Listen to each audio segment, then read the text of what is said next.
Resources. देखो topic आज क्या है, आज हम लोग टॉपिक डिस्कस करेंगे development of resources. The topic of today ये है। देखो दो शब्द है यहाँ पे, इस टॉपिक को समझने से पहले यहाँ पे देखो दो चीजें हैं जो हम लोग को जानना है। यहाँ पे एक है डेवलपमेंट, ठीक है, और दूसरा है रिसोर्सेज। तो रिसोर्सेज क्या है ये तो हम ऑलरेडी पढ़ लिए, रिसोर्सेज क्या है ये ऑलरेडी हम देख चुके हैं, ठीक है। अब इसको रिलेट करना है डेवलपमेंट से। पहले ये जानते हैं डेवलपमेंट का मतलब क्या होता है। हम इसको क्या कहेंगे, self sufficiency, self sufficiency of a country's or a person's economy, a country's or person's economy। जब कोई कंट्री, जब कोई भी कंट्री या कोई भी व्यक्ति क्या हो कि वो अपने इकोनॉमी के मामले में, अपना आर्थिक स्थिति के मामले में सेल्फ डिपेंडेंट हो, वो किसी थर्ड पार्टी पे, किसी सेकेंड पार्टी पे डिपेंडेंट ना हो, तो वैसी स्थिति को हम डेवलपमेंट से रिलेट कर सकते हैं। तो यहाँ पे टॉपिक में ये बताना चाह रहा है कि रिसोर्स का डेवलपमेंट के साथ रिलेशन क्या है। अगर मान लो डेवलपमेंट हो रहा है तो उसके पीछे रिसोर्स का कितना कंट्रीब्यूशन है, ये देखने वाले अभी के टॉपिक में। तो पहले अभी क्या हो रहा था ना, पहले क्या होता था कि लोग क्या कर रहा था, रिसोर्स को मानता था फ्री ऑफ, सॉरी, रिसोर्स को मानता था गिफ्ट ऑफ नेचर। पहले का लोग, जब लोग अवेयर नहीं था ना रिसोर्स के बारे में, तो लोगों को लगा करता था this is the gift of nature, nature ने हमें प्रोवाइड किया है, नेचर ने हमें प्रोवाइड किया है सारा का सारा रिसोर्स, एयर, वाटर, लैंड, ये जो भी सॉइल है सब फ्री में प्रोवाइड किया, प्लांट्स, एनिमल। तो जब लोगों को ये भ्रम पला हुआ था तो वो क्या कर रहे थे, बेतहाशा बहुत बड़ी संख्या में उन्होंने क्या किया, रिसोर्स को एक्सेस किया। अब देखो रिसोर्स को जब एक्सेस करेगा कोई भी तो प्रॉब्लम्स क्रिएट होगी। तो यहां पे देखो टॉपिक अभी बनेगा, पहला टॉपिक बनेगा इस हेडिंग का, पहला छोटा सा पॉइंट बनेगा problems associated with, problems associated or related, associated with the overutilization of resources, problems associated or related with the overutilization of resources। मतलब ये क्या कह रहा है कि जब हम रिसोर्स को क्या करते हैं, ओवर यूटिलाइज करते हैं, मतलब हद से ज्यादा यूज कर लेते हैं, तब उसके वजह से कुछ प्रॉब्लम्स क्रिएट होता है। किस तरह का प्रॉब्लम्स क्रिएट होता है, तो देखो सबसे पहला प्रॉब्लम्स क्रिएट होता है, सबसे पहला डेंजरस प्रॉब्लम क्रिएट होता है depletion of resources. The first problem, जब हम रिसोर्स को हद से ज्यादा ओवर यूटिलाइज कर लेते हैं तो पहला प्रॉब्लम आता है डिप्लीशन ऑफ रिसोर्सेज। ये क्या कहना चाह रहा है, डिप्लीशन मतलब क्या, रिसोर्स की कमी हो जाना। सपोज उदाहरण देते हैं, सपोज दैट मेरे पास क्या है ना कि अभी पानी फ्री में मिलता है सबको, इंसानों को क्या हो रहा है, वो बटन दबाता है मोटर का, फट से पानी आ जाता है। तो लोग क्या कर रहे हैं ना, इसको बहुत ज्यादा यूज करें, तो ज्यादा यूज करेंगे तो पानी वर्ल्ड लेवल पे क्या हो रहा है, धीरे धीरे कम हो रहा है, मतलब डिप्लीट हो रहा है। और उदाहरण देखो, आज फोसिल फ्यूल, पेट्रोल, डीजल बहुत यूज होता है, तो इसकी भी संख्या कम हो रही है, प्राइसेस बढ़ता जा रहा है। तो डिप्लीशन सबसे मेजर प्रॉब्लम्स बन रहा है, पहला प्रॉब्लम्स बन रहा है जब हम रिसोर्स को ओवर एक्सेस, ओवर यूटिलाइज करते हैं। तो problems number 2, accumulation of resources in few hand, accumulation of resources in few hands। ये क्या कहना चाह रहा है कि जब रिसोर्स को ज्यादा ओवर यूटिलाइज किया जाता है तो ये रिसोर्स जो है ना एक्यूमुलेट हो जाता है कुछ लोगों के हाथों में। मतलब सोसाइटी में जिसने ज्यादा ओवर यूटिलाइज किया रिसोर्स को, उसके पास बहुत रिसोर्स है, जिसने नहीं यूटिलाइज किया उसके पास कम रिसोर्स है। और इसका नतीजा क्या होता है कि सोसाइटी दो पार्ट में बढ़ जाता है। दो पार्ट में कौन कौन सा सोसाइटी बढ़ जाएगा, तो पूरा सोसाइटी दो पार्ट में बढ़ गया सेक्शन में। एक को हम कह देते हैं रिच और दूसरे को कह देते हैं पुअर। जिन्होंने एक्यूमुलेट किया, ज्यादा से ज्यादा रिसोर्स का स्टॉकिंग किया, वो हमारे सोसाइटी में रिच कहे जाते हैं।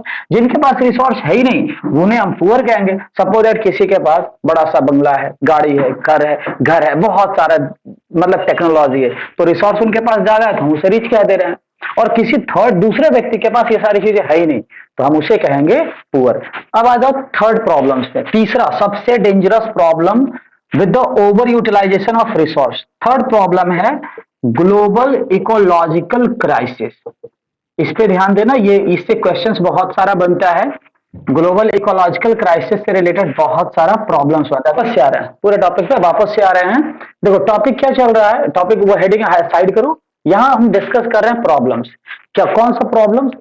प्रॉब्लम्स कब खड़ी होती है? जब हम रिसोर्स को ओवर यूटिलाइज या ओवर एक्सेस या हद से ज्यादा यूज कर लेते हैं, तब प्रॉब्लम्स क्रिएट होता है। क्या प्रॉब्लम्स क्रिएट होता है? Problems number 1, depletion of resource, resources कम होने लगती है। Problems number 2, accumulation of resources, resource कुछ हाथों में, सोसाइटी के, कंट्री के कुछ हाथों में रिसोर्स एक्यूमुलेट हो जाता है और सोसाइटी दो पार्ट में बच जाता है, rich and poor. And third बता रहे थे सबसे dangerous, global ecological crisis. Global ecological crisis क्या मतलब? वर्ल्ड लेवल पे कुछ ऐसे इन्वायरमेंटल प्रॉब्लम्स हो जाना जो नहीं होना चाहिए था, और वो किस वजह से हो रहा है? रिसोर्स को ज्यादा यूज करने से। जैसे उदाहरण के तौर पे आप ग्लोबल इकोलॉजिकल क्राइसिस का एग्जांपल देखो, इसका सबसे भयंकर एग्जांपल है ग्लोबल वार्मिंग। दूसरा है, हम लोग इस टॉपिक को साइंस में पढ़ते हैं, green house effect. Green house effect हो गया। तीसरा टॉपिक इससे रिलेटेड हम लोग क्या देख सकते हैं? पॉल्यूशन देख सकते हैं। तो ये सारा प्रॉब्लम किसके वजह से हो रहा है? हम रिसोर्स ज्यादा यूज कर रहे हैं। तो कैसे, जरा उदाहरण समझते हैं। मान लो पहले ग्लोबल वार्मिंग की बात करते हैं या ग्रीन हाउस गैस इफेक्ट की बात करते हैं। आज क्या हो रहा है? इंसान ग्रोथ कर रहा है, उसके पास काफी रिसोर्स है, उसके पास 4 व्हीलर है, 2 व्हीलर है, पता नहीं क्या क्या गाड़ियां हैं। अब वो गाड़ी को यूज कर रहा है, हद से ज्यादा एक्सेस कर रहा है क्या चीज को? पेट्रोल और डीजल को। तो पेट्रोल से रिलीज होने वाले गैस क्या कर रहा है? टेम्परेचर को इंक्रीज कर रहा है। नतीजा क्या हो रहा है? Global warming, green house effect जैसे चीजें हो रही है, पॉल्यूशन फैल रहा है। आज बहुत सारा इंडस्ट्रीज है, काफी रिसोर्स है, अब इंडस्ट्रीज की वजह से पॉल्यूशन फैल रहा है। तो ये हम क्या देख रहे हैं कि अगर हम रिसोर्स को ज्यादा यूज करते हैं तो फिर क्या होता है? ग्लोबल इकोलॉजिकल क्राइसिस जैसे प्रॉब्लम्स भी क्रिएट हो सकते हैं। तो पहले इस पूरा टॉपिक को ब्रीफली हम फिर रिपीट कर दे रहे हैं, ऑनलाइन में ये बहुत जरूरी हो जाता है। Problems associated with the over utilization of resource. जब हम रिसोर्स को ओवर यूटिलाइज करते हैं, जब हम रिसोर्स को हद से ज्यादा यूज करते हैं, तो किस तरह की समस्याएं देखने को मिलती है? Depletion of resource, it means कम हो जाना रिसोर्स का। Accumulation of resource in few hands, कुछ हाथों में रिसोर्स का स्टोर हो जाना और सोसाइटी डिवाइडेड हो जाना, रिच एंड पुअर में। And most dangerous effect of the over utilization of resources, global ecological crisis. Suppose that global warming, green house effect and pollution. अभी जो टॉपिक हम डिस्कस कर रहे थे, अभी जो टॉपिक हम बात कर रहे थे, उस टॉपिक में प्रॉब्लम्स देखी गई कि जब हम ओवर यूज करते हैं रिसोर्स को तो प्रॉब्लम्स देखी गई। तो अब यहां पे समस्या खड़ी हो जाती है कि अगर ऐसा कंटिन्यू चलता रहे तो सच में आने वाले 50 से 100 साल में क्या होगा? सच में रिसोर्स खत्म हो जाएगा। और अगर ऐसा हुआ तो आने वाले समय में बहुत भयंकर समस्या खड़ी हो जाएगी, हर एक व्यक्ति के लिए, हर कंट्री के लिए और हर सोसाइटी के लिए।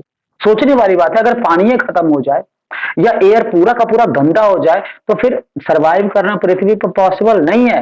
अब इस चीज के लिए क्या किया जाए, ये सोचने वाला प्लान है। ऐसी चीजों से बचने के लिए क्या किया जाए? तो एक छोटा सा फिर से नया टॉपिक स्टार्ट हो रहा है।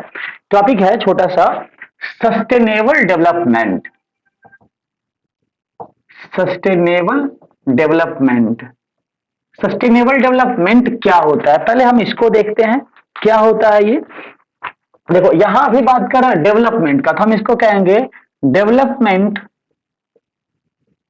Development take place without damaging the environment, take place without the damaging of environment, damaging of environment. ये क्या समझा रहा है? पहले इतना अधूरा देख रहे हैं। पहले हम डेवलपमेंट टेक प्लेस मतलब विकास होना चाहिए लेकिन इन्वायरमेंट को बिना नुकसान पहुंचाए, इन्वायरमेंट को कोई लॉस ना हो। And remain for future generation, remain for future generation, future generation. छोटा सा ही टॉपिक है, बट डेफिनेशन इसका प्रॉपरली समझना बहुत इंपॉर्टेंट हो जाता है ये सब टॉपिक। देखो क्या कह रहा है, development take place without the damaging of environment. मतलब ये जो डेवलपमेंट है ना, ये ऐसा होना चाहिए जिससे एनवायरमेंट का कोई नुकसान ना हो और आने वाले जो पीढ़ी है ना उसके लिए जो रिसोर्स है वो बच सके। जैसे उदाहरण देते हैं, आज हम लोग जो रिसोर्स यूज कर रहे हैं ये हमारा रिसोर्स नहीं है। हम हवा यूज कर रहे हैं, पानी यूज कर रहे हैं, हम जमीन यूज कर रहे हैं। तो हमारे पहले जो पीढ़ी होगा, हमारा एंसेस्टर 30 साल 40 साल पहले, उन्होंने इसको छोड़ा होगा। तभी तो हम यूज करें। अगर उन्होंने पूरा एक्सेस कर लिया होता, पूरा बर्बाद कर दिया होता, तो आज हमारे लिए ये सारे रिसोर्स नहीं बचता। तो हम यहाँ क्या समझाना चाह रहे हैं इसमें कि ऐसा डेवलपमेंट होना चाहिए कि अभी भी यूज हो जाए और आने वाले पीढ़ी के लिए भी बच जाए। ये होता है सस्टेनेबल डेवलपमेंट। इसमें एक और टर्म है, हम अपने तरफ से इसको और इजी कर दे डेफिनेशन को। देखो, इसको अपने लैंग्वेज में हम बोल रहे हैं, ये तो बुक का लैंग्वेज है। The use of resources, the use of resources judicially, judiciously at present, at present, so that it remains for future generation, it remains for future generation। देखो यहां पे समझ में आ रहा है, ये हम समझाना ये चाह रहे हैं कि जो रिसोर्स हम यूज कर रहे हैं, जो रिसोर्स हम यूज कर रहे हैं उसको बहुत सावधानी से यूज करेंगे, बहुत दिमाग लगाएंगे कि भाई बर्बाद नहीं होना चाहिए। प्रेजेंट में बहुत सावधानी से यूज करेंगे ताकि आने वाली पीढ़ी के लिए ये रिसोर्स बच सके। तो अगर ऐसे कोई रिसोर्स यूज कर रहा है तो ऐसे डेवलपमेंट को हम कहते हैं सस्टेनेबल डेवलपमेंट। तो जो प्रॉब्लम सभी दिख रहा है, पॉल्यूशन का, ग्लोबल वार्मिंग का, ओजोन लेयर डिप्लेशन का या दूसरी चीजें का, तो ये सारा प्रॉब्लम्स कंट्रोल कब होगा? जब ऐसे प्लान्स को हर एक व्यक्ति समझेगा और जब वो इसको अडॉप्ट करेगा। अगर नहीं करता है तो फिर वो प्रॉब्लम्स कंटिन्यू बनेगी और अपना जो अगला पीढ़ी आएगा ना 50 साल 100 साल बाद, वो उनके लिए हम रिसोर्स छोड़ेंगे नहीं और उनका क्या होगा, सरवाइव करना मुश्किल हो जाएगा। उदाहरण देते हैं हम लोग, देखो आज से 20 साल पहले, 20 से 30 साल पहले जाओ, तो अगर कोई ये कहता ना कि पानी जो है ना हम उसको बोतल में बेचेंगे, तो उस समय बड़ा अजीब लगता था। लोग कहते थे पानी बोतल में बेचोगे और हम खरीद के पिएंगे, लेकिन आज पीते हैं हम खरीद करके, आज पानी बोतल वाला ही पीते हैं। अच्छा, अभी ये कह रहा है कोई व्यक्ति कि आने वाला 20 साल के बाद ऑक्सीजन का ट्यूब लेके चलोगे, तो लोगों को मजाक लगता है, लेकिन कोरोना की वजह से लोगों ने मास्क लगाना शुरू किया। अगर ऐसा ही चलता रहा तो सच में आने वाले समय में हमको ऑक्सीजन सिलेंडर लेकर घूमना पड़ेगा शुद्ध एयर के लिए। तो हम ये प्रॉब्लम बता रहे हैं कि अगर इस मेथड को नहीं अडॉप्ट किया गया तो जो तरीका इंसानों ने आज अपना रखा है लाइफ स्टाइल में, आने वाले समय में ये प्रॉब्लम्स खड़ी कर देगी लोगों के लिए। तो सस्टेनेबल डेवलपमेंट एक उपाय है जिससे हम रिसोर्स से होने वाले प्रॉब्लम्स से बच सकते हैं। तीसरा टॉपिक पे चल रहे हैं। बात तो सोचने वाला सच में है कि ऐसा चलता रहा तो भाई समस्या तो होगी। तो फिर इससे बचने के लिए स्टेप्स उठाए गए, समय समय पे उठाए गए, वो हम देखेंगे। यहाँ पे एक अलग से एक पॉइंट हम पढ़ने जा रहे हैं जो रिलेटेड है, मतलब रिसोर्स के बचाव से रिलेटेड ही है। नाम है टॉपिक का अर्थ समिट। अर्थ समिट। अब ये अर्थ समिट क्या होता है पहले ये जानना है, फिर अर्थ समिट क्यों लगा ये जानना। ये मतलब टॉपिक है और ये टॉपिक जो है ना वो रिलेट करता है सस्टेनेबल डेवलपमेंट से। वर्ल्ड लेवल के जितने भी पावरफुल और लीडर कंट्री थे उन्होंने इस चीज को ध्यान में रखा कि नहीं, सस्टेनेबिलिटी तो होनी ही चाहिए। तो देखो इसमें क्या हुआ, पहले इसके बारे में जान लेते हैं, फिर और ज्यादा इस पर बात करेंगे। रियो डी जेनेरियो जो समिट हुआ, ये हुआ जून 1992 में। ये कहां हुआ? ये हुआ रियो डी जेनेरो में। रियो डी जेनेरो एक शहर है और ये शहर है ब्राजील कंट्री में, और ब्राजील अपना ये यूएसए के अंदर है। और इसमें जो टोटल कंट्री के जो लीडर्स थे वो लगभग 100 थे, 100 थे। अब जैसे इन सब चीजों को देखते हुए पहले ये जानना अर्थ समिट क्या हुआ। तो अर्थ समिट को हम क्या कहेंगे? Earth Summit was a meeting. Earth Summit was a meeting of about 100 countries in Rio de Janeiro at Brazil, या फिर कह सकते हैं at Rio de Janeiro in Brazil in June 1992। Definition को हम फिर से रिपीट कर रहे हैं। Earth Summit was a meeting of about 100 heads और 100 countries at Rio de Janeiro in Brazil in June 1992। Definition यही बनेगा, फिर से रिपीट कर रहे हैं। जो डेफिनेशन क्या बन रहा है? It is a meeting, it is a, कह सकते हो it is a organize, meeting ही कहेंगे हम इसको, ज्यादा दिमाग नहीं लगाना। It is a meeting held या एक ऑर्गेनाइज या in which 100 countries join at Rio de Janeiro in Brazil in June 1992। ये हो गया अर्थ समिट।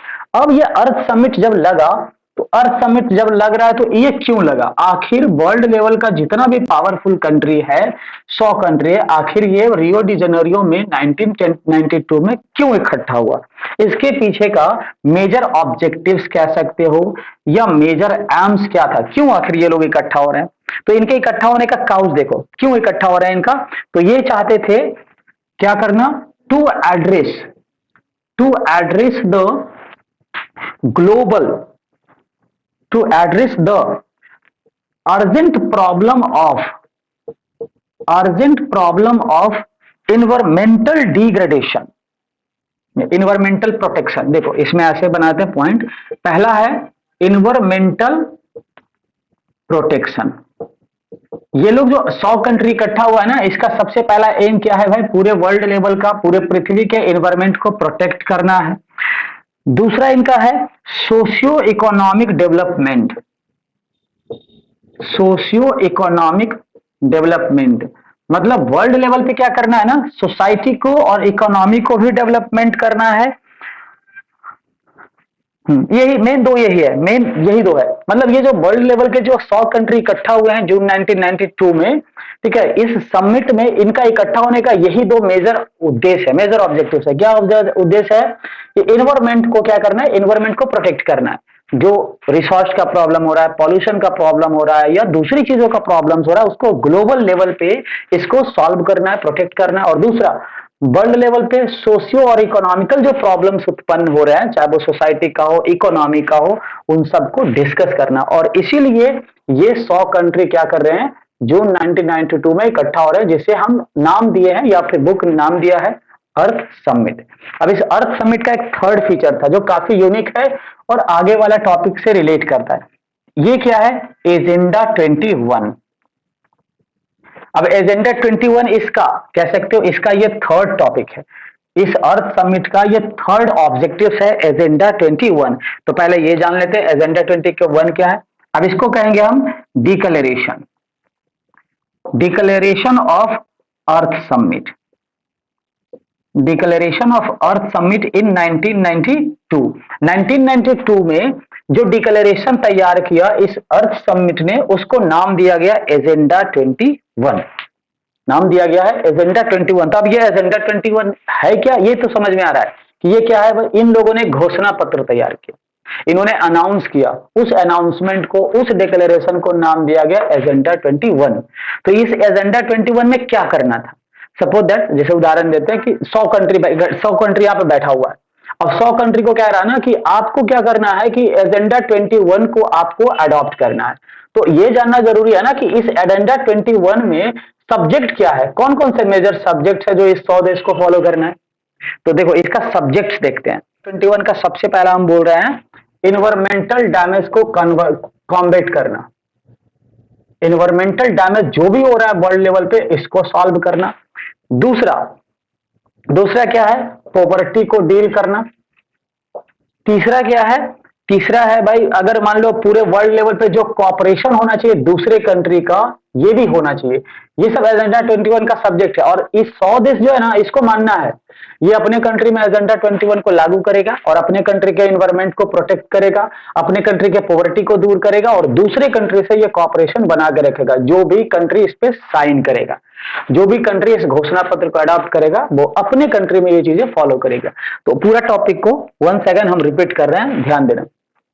अर्थ समिट क्या है, Earth Summit is a meeting, और Earth Summit is a meeting of 100 countries gathered in June 1992, language change हो गया, June 1992 at Rio de Janeiro in Brazil. Major objectives of Earth Summit क्या objective है, to address the urgent problem of environmental protection and socio economic development. ये objective कैसे achieve होगा, तो इन अर्थ summit में एक थर्ड बनाया गया एजेंडा 21।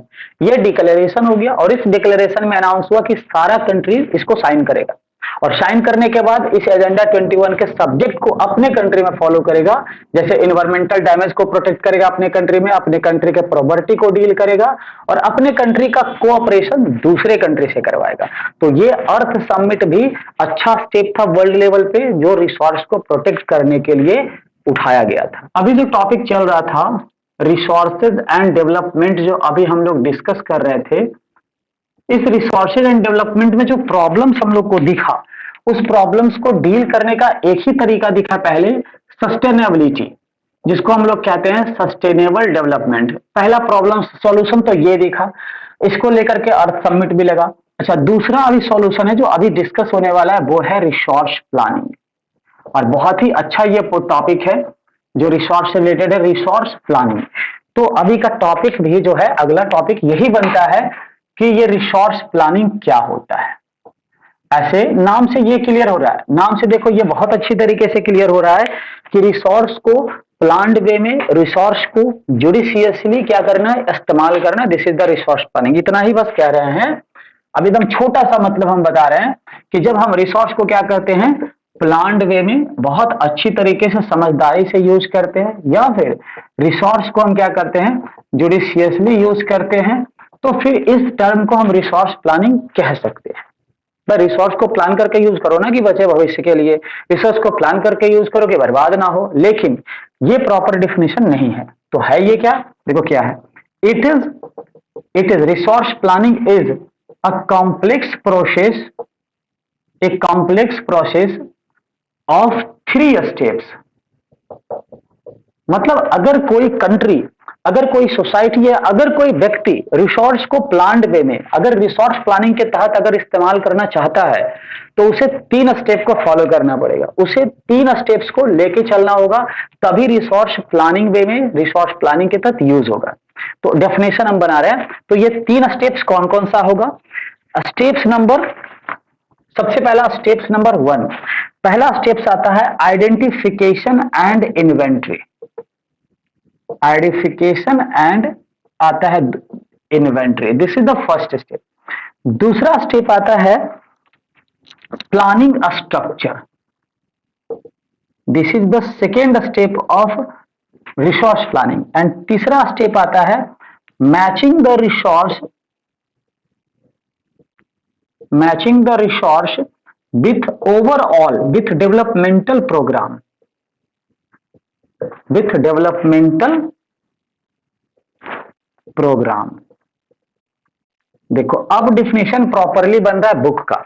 डेफिनेशन क्या बन रहा है रिसोर्स प्लानिंग का, resource planning is a complex process of 3 steps involving identification and inventory, planning a structure and matching the resource with developmental program। 3 step resource planning क्या है, resource planning it is a complex process of 3 steps या 3 things, identification, inventory, planning structure and matching the resource with developmental program. तो इन सब पे question mark लग रहा है, ये सारा का सारा क्वेश्चन मार्क क्रिएट कर रहा है कि ये आइडेंटिफिकेशन इन्वेंट्री क्या है, ये रिसोर्स प्लानिंग स्ट्रक्चर क्या है। ये तो समझ में आ रहा है कि रिसोर्स को डेवलपमेंटल प्रोग्राम से मैच करना है कि डेवलप हो रहा है कि नहीं, बट ये दोनों समझ में नहीं आ रहा है। तो चलो इन दोनों का मतलब समझते हैं कि ये आइडेंटिफिकेशन और इन्वेंट्री क्या होता है। आइडेंटिफिकेशन और इन्वेंट्री में क्या आता है, इसमें सबसे पहला आ जाएगा, इसमें सबसे पहला आ जाएगा सर्वेइंग, दूसरा आ जाएगा